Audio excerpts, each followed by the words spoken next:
Hola, ¿qué tal? Bienvenidos. Aquí estamos como cada semana en Bien Público y le damos la muy cordial bienvenida a los televidentes en toda Argentina, en la República Oriental del Uruguay, en Lima, Perú, en Medellín, Colombia, también a la gente en Santa Cruz de la Sierra, en Bolivia, Puerto Rico, El Salvador y a todos los sitios que nos lleva Internet, Facebook, YouTube.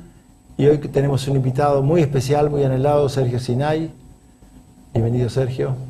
Carlos, un gusto, muchas gracias por la invitación. Vamos a conversar contigo sobre uno de tus últimos libros, de tu pródiga tarea de escritor, ¿Quién educa a nuestros hijos? Así que los títulos, un minutito y ya volvemos. Gracias. Bueno.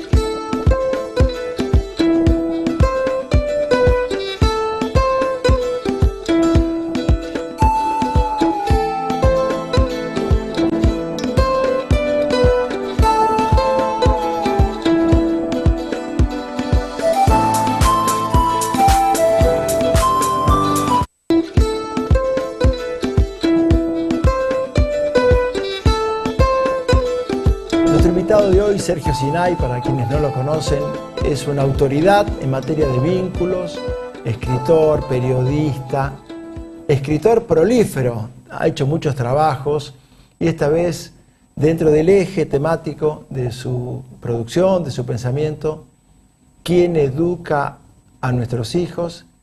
Y el rol irreemplazable de los padres. ¿Qué te llevó a escribir esto, Sergio? Contanos.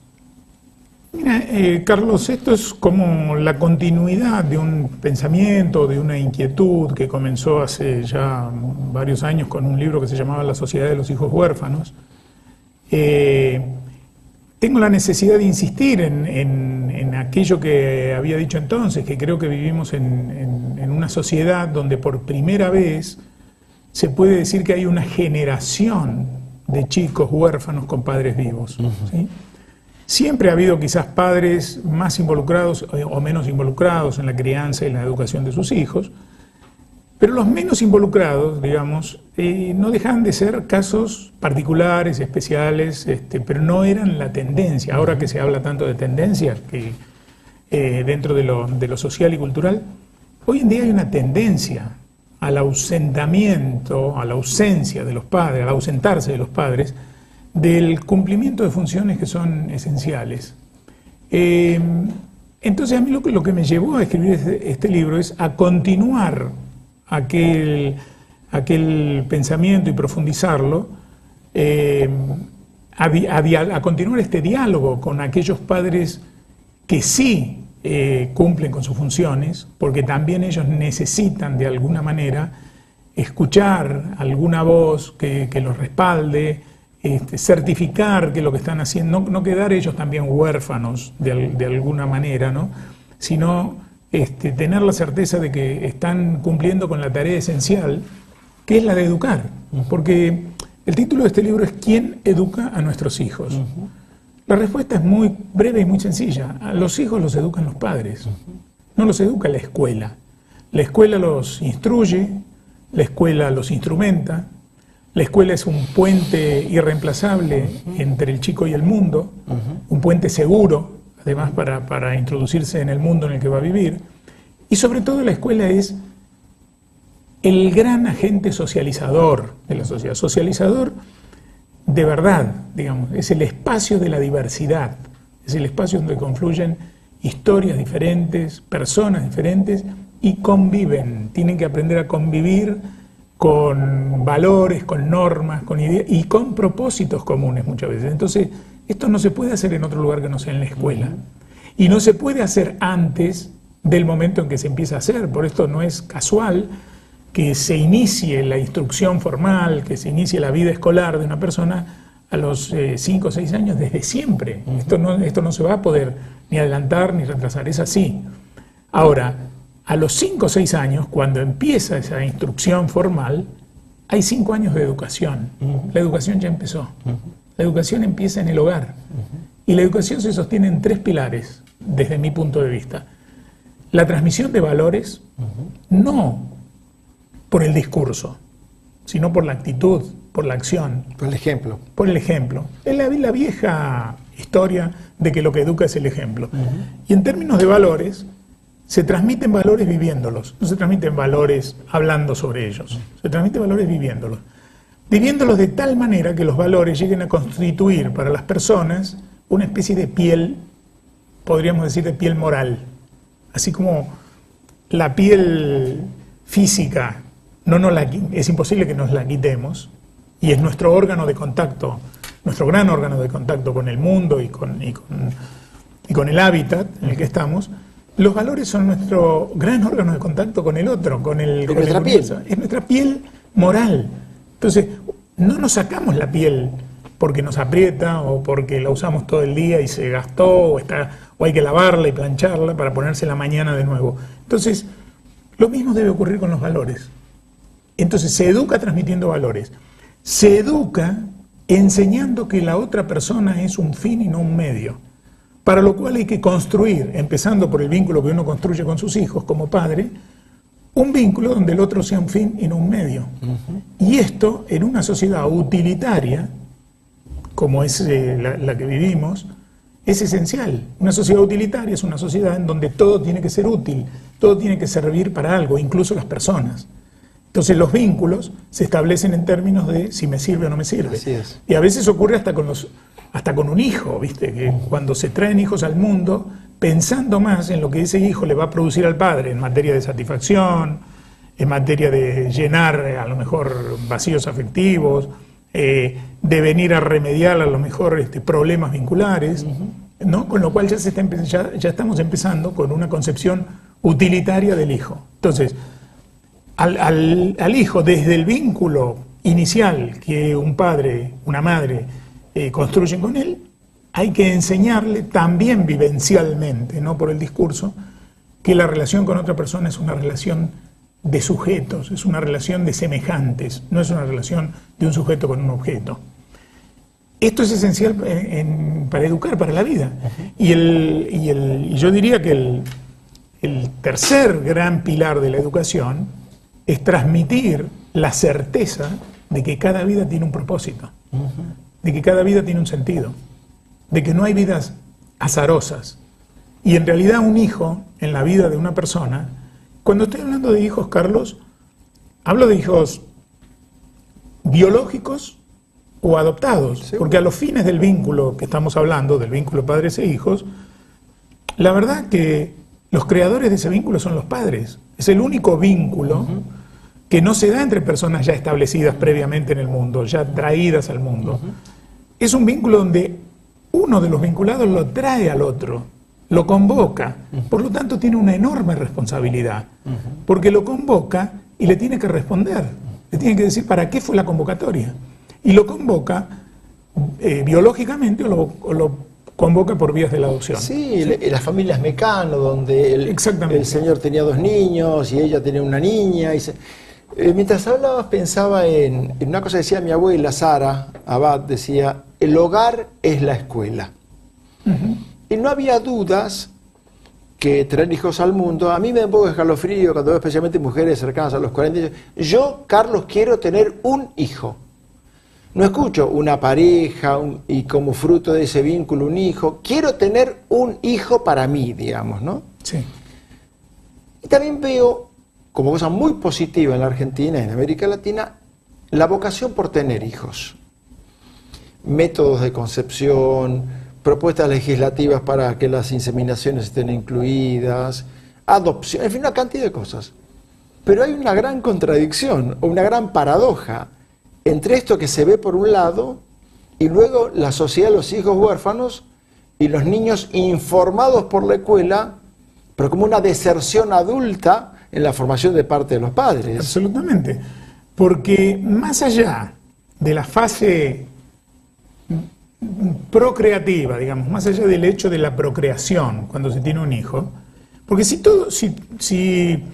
tener un hijo se agotara en el hecho de la procreación, ¿qué nos diferenciaría de cualquier animal? Si la procreación está instalada en el germen de la vida, naturalmente, todas las especies se procrean para conservarse y para seguir creando la vida hacia adelante. Entonces, ¿qué es lo que cuál es el plus, digamos? Es que nosotros somos humanos. y tenemos conciencia, y tenemos valores, y tenemos propósitos. Entonces, tener un hijo no es jugar a las muñecas, no es quiero tener un hijo como quiero tener una muñeca. Una mascota humana. O una mascota, exactamente, ¿sí? Entonces, quiero tener un hijo es quiero prolongar mi vida, mis valores, mi propósito, en alguien que a su vez, que los tome para crear una vida autónoma y a su vez, de alguna manera, también cuajar y realizar sus propósitos, que no es el mío, es el de él, porque cada persona es única. Yo estoy creando un ser único que tiene una misión y un propósito único, y que yo, ¿cómo le voy a enseñar que tiene un propósito en su vida? Realizando el propósito de la mía, ante sus ojos. Ahora, hay que hacer interrupción, ¿no? Dicen en el Medio Oriente, quien tiene hijos no muere. La especie humana, por así decirlo, siguiendo esta línea, continúa nuestros hijos. Pero esto exige una alta dosis de renuncia. Absolutamente. Ahora, le pregunto a Sergio Sinay, como experto en esto, ¿cómo hacemos en una cultura de auriculares, de mi preocupación infinita sobre mi persona, lo que llama Verdú el personismo? Estoy tan ocupado conmigo mismo, dice Luis Quiosa, es muy poca la vida para que le invirtamos todo el tiempo solamente a ella, ¿no? Claro. ¿Cómo hacemos para armonizar la renuncia? Porque mi hijo, el doctor, era, el caso de mis abuelos, era tener ciertas privaciones para que los hijos estudien. Hoy estamos frente a un modelo de mayor indiferencia, quiero tener los hijos, que los eduque el colegio público o privado, religioso o comunitario, y yo estoy con mi mundo, es una situación muy crítica. Claro, quiero tener hijos, pero no quiero que esos hijos modifiquen mi vida. Exactamente. Y no quiero renunciar a ninguna comodidad ni placer. Y el sábado de la tarde, claro. Leandrito está con temperatura, Florencia no se siente bien y me tengo que quedar en casa. Exactamente. Y cuando la escuela me llama, me molesta, porque yo no pago un colegio. Yo pago mucho de cuota, claro, para que me molesten. Pago mucho de cuota. Para que me molesten con reuniones de padres, para que me molesten con que quieren hablar de mi hijo. Para eso dejo a mi hijo ahí. O sea, es decir, si yo dejo mi auto en el mecánico y el mecánico me llama después porque dice quiero conversar sobre el radiador, yo tengo derecho quizás a enojarme porque yo puedo tener un auto sin la obligación de saber de mecánica, pero yo no puedo tener un hijo y desentenderme de esa vida que he traído a la vida. Estos colegios de doble escolaridad son hijos de la posguerra, cuando papá y mamá tenían que trabajar y los niños iban doble turno porque no había donde dejarlos. Pero esos niños de la posguerra sabían que los padres estaban en el campo de labor, en las fábricas, en la huerta, pero hoy gran parte de nuestras madres y nuestros padres están con una vida confortable, con tiempo disponible para esto. Sí.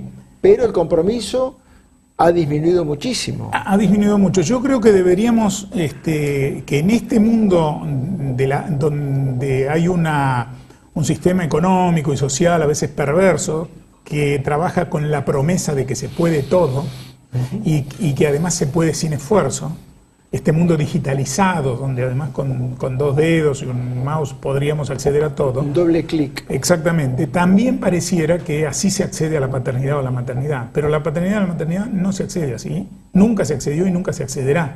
Es un compromiso humano, es el compromiso humano esencial. Es el vínculo esencial y ahí hay que comprometerse. Es más, yo creo que no deberíamos hablar de que nosotros tenemos hijos, nosotros creamos vidas. Creamos hijos, no tenemos hijos, no fabricamos hijos, porque si fabricamos hijos, alquilamos un vientre. Obvio. ¿Sí? Si se trata de fabricar hijos, en donde sea, lo fabricamos en cualquier lugar donde se pueda. De acuerdo a nuestro presupuesto. Claro. Uno puede alquilar un campo para sembrar soja, pero yo no creo que se pueda alquilar un vientre para tener un hijo. Y si realmente, esto es una opinión muy personal y probablemente a muchos no les guste, pero yo creo, porque una cosa es lo legal y otra cosa es lo moral. ¿Sí? Lo legal no hace que las cosas sean morales. Así es. Entonces, puede haber leyes que lo legalicen, que avalen, pero no lo moralizan.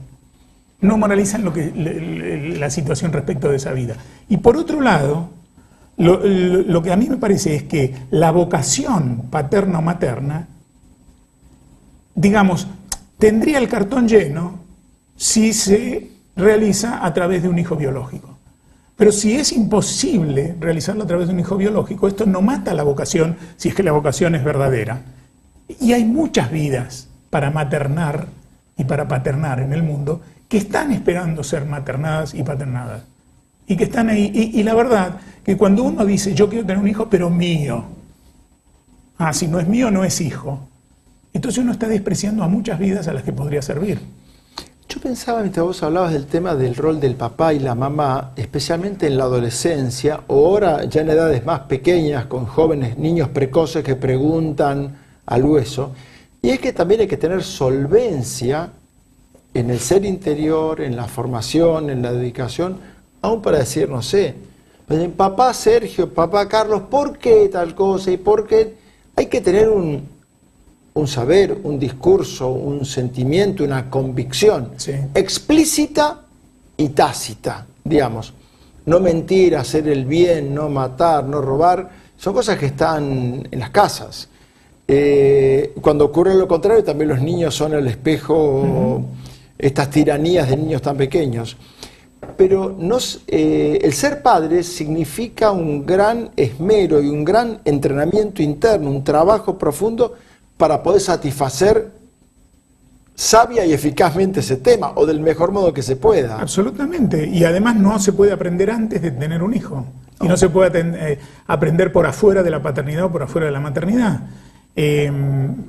Yo inicio este libro, ¿Quién educa a nuestros hijos?, con una pequeña comparación, digamos, ¿no?, entre lo que es ser padre y lo que es ser agricultor.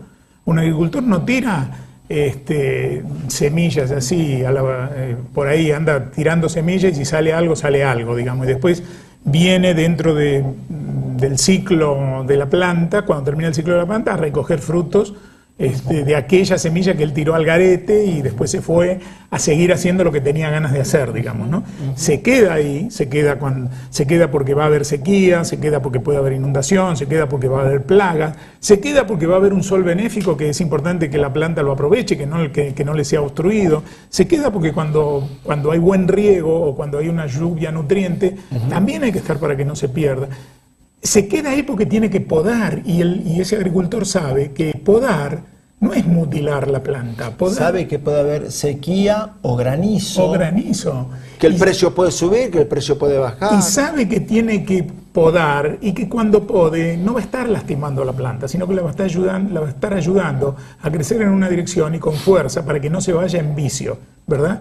Entonces, y recién al final de toda esta presencia va a obtener de la planta el fruto que estaba en la planta cuando esa planta era semilla. Cuando era semilla estaba todo ahí. Lo que él hizo, ¿qué es lo que él hizo? Ayudó a que lo que ya estaba en la semilla se convierta en ese árbol y dé los frutos que tiene que dar. Ser padre, ser madre, es ayudar a que una vida que no es un simple apéndice de mi vida de padre, sino que es una vida autónoma que yo creé, liderar el desarrollo de esa vida, ayudar, cuidar, proteger, podar, que estos son los límites en la educación, la poda, para que finalmente esa persona llegue a ser lo que está destinada a ser, no lo que yo quiero que sea, no que sí, no Messi. Mi proyección, claro, mi hijo el campeón. Claro, y no un músico famoso porque a mí me gusta la música y yo quisiera tener... Un Barenboim. Claro. O no el doctor, el médico que se va a hacer cargo de mi consultorio cuando yo me jubile. No, la persona que vino a ser. Yo no le puedo pedir a esa planta que crié, que ayudé a madurar y a florecer, que dé los frutos que no le son propios, ¿no? Yo quiero, cuando decía la palabra poda, inmediatamente despertaba a mí el concepto de autoridad, de ley, la diferencia entre reprimir y reprender. Cuando veo que mi nieto se acerca, mi nieta Sol de 2 años, al enchufe, ¡Sol! No le estoy reprimiendo, estoy reprendiendo. No le estás cortando el dedo. Exactamente. Que iba a poner en el enchufe. Pero todo lo que sea autoridad, límite, papás que quieren ser amigos de sus hijos, cuando pater, patria, patrón, padre de la patria, viene de un orden. Lo mismo con la madre, matrimonio en lugar de la madre, patrimonio en lugar del padre. Este principio de autoridad, de jerarquía, que yo he tenido la dicha y he disfrutado mucho con mis abuelos, eran personas con autoridad, no con autoritarismo, pero eran vidas dispuestas, sacrificiales. ¿Cómo se podrá recrear este principio de autoridad que está tan desnaturalizado, tan anarquizado? Porque la ley está para favorecerlo. El cinturón de seguridad está a favor, no en contra. Absolutamente. La luz amarilla es para frenar, no es para acelerar. ¿Sí? Y los semáforos son para que todos lleguemos 5 minutos más tarde, pero todos lleguemos. Claro, ¿Sí? Sí, ordenadamente. Entonces, las leyes en realidad nos piden a todos que cedamos algo, que es el bien común. El bien común es aquella parte del bien individual que cada uno cede. Claro. Para la convivencia. Eso Claro. es lo que el bien común no nace de la nada. Nace, El bien público, el título de nuestro programa. y el bien público, claro. ¿De dónde nace? Del bien privado cedido en favor de la convivencia. Entonces, para recuperar eso hay que recuperar una idea. Que la relación padres e hijos es una relación asimétrica por naturaleza. Es así, nace así. ¿Por qué? Porque, como te decía antes, es una relación creada por uno de los vinculados, no es un acuerdo entre los dos. Claro. Uno lo creó al otro y creó el vínculo. Este que está aquí creó... Yo no te pedí venir al mundo, papá. Bueno, es un buen argumento en favor Claro, del hijo. claro. Y a ese argumento hay que responderle con presencia y actuando como padre. Porque ¿cómo uno podría... Vamos a suponer que esta asimetría nos parezca poco estética y entonces queremos que la cosa esté así. ¿Cómo podríamos hacer esto? Así no se puede. Porque no se puede hacer crecer a un árbol tirando de las hojas hacia arriba. Los árboles crecen desde la raíz. Así es. Entonces no se puede convertir a un niño en adulto para Así que es. esté a la altura del padre. Entonces, la otra forma muy utilizada en nuestra cultura es así. Entonces, con el padre amigo, el padre que deja de ser adulto, abandona la adultez para adolescentizarse. La madre que se viste igual que su La hija. madre que se A ve veces igual que las su hijas hija, más adultas que en las el madres. mismo lugar, comparten la ropa. El padre que habla con el mismo lenguaje, el chabón Le quiere ganar al tenis a su hijo. Claro. Entonces, eso fuerza de manera antinatural el vínculo, deja a los hijos sin padre, les sobrecarga el casillero de los amigos, digamos, porque los amigos son pares, Claro. se dan entre sus pares, y queda, es como el capitán de un barco que dice que se quiere hacer amigo de los marineros, entonces baja él, abandona el timón, abandona el puesto de mando y baja a la sala de máquinas porque dice acá me divierto más. Y el barco encalla contra no se sabe qué porque el capitán se convirtió en marinero. Entonces, el barco de la crianza tiene un capitán que tiene que actuar como capitán, con amor, con escucha, con presencia, con ternura, pero recordando siempre que él es el responsable. Y ser responsable significa responder por las consecuencias de sus acciones. Si puso un límite que no funciona, pero está presente, se va a saber dar cuenta, va a saber reparar, va a saber pedir perdón sin perder autoridad, sino ganando autoridad, y se va a ganar respeto en la medida en que el hijo se dé cuenta que tiene un padre, que está presente, y que esa presencia le hace más segura su vida. Porque la función de un hijo, digamos, entre las funciones de los chicos, está la de transgredir, no se crece sin transgredir. El problema no es la transgresión de los chicos, el problema es la ausencia de los padres cuando esa transgresión sobreviene. Porque que un chico transgreda no lo convierte en un problema. El problema es el padre cuando el padre cree que él también tiene que ser tan transgresor como el hijo y ser un adolescente piola y que su hijo lo admire, digamos. Lo va a admirar por otras razones, no lo va a admirar porque se convierte en un ídolo juvenil de su hijo. Esto es lo que hay que recordar para salir. Y esto requiere, como decías bien antes, algunas renuncias importantes. Porque la renuncia, si los padres no renuncian a algunas cosas, ¿cuál es el factor que se posterga siempre? El hijo.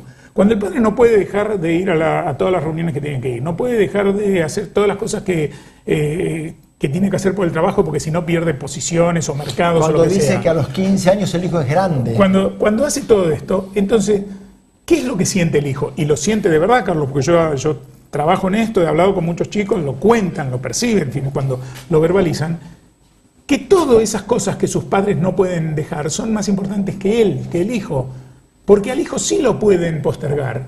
Sí pueden decirle, mira, no fui a la entrega de premios de esto, no fui a verte jugar a esto, no fui a la obra de teatro donde actuaste porque tenía que hacer esta cosa, esta tal cosa o lo que fuera. Entonces, ¿qué siente el hijo? Que él es el factor, la variable de postergación es él. Y esto es toda una declaración que después no se oculta llevándolo a todos los parques temáticos del mundo, Seguro. comprándole un celular a los 3 años. Y esquiando. No se oculta. Sergio, gracias. Todo el éxito en quien educa a nuestros hijos. Gracias por esta a vos. vocación tuya, permanente, docente, de intentar dejar un mundo mejor del que encontramos. Muchas gracias a vos, Ojalá Carlos, que por este aprendamos a usar más la palabra no, que va a ser un sí para ellos muy importante. Exactamente. Gracias por acompañarnos. Hasta la semana entrante, Dios mediante, y me despido con aquello de Jesús de Nazaret. Como quieren que sean los hombres con ustedes, sean ustedes también con ellos. Muchas gracias. Muchas gracias, Sergio. Gracias.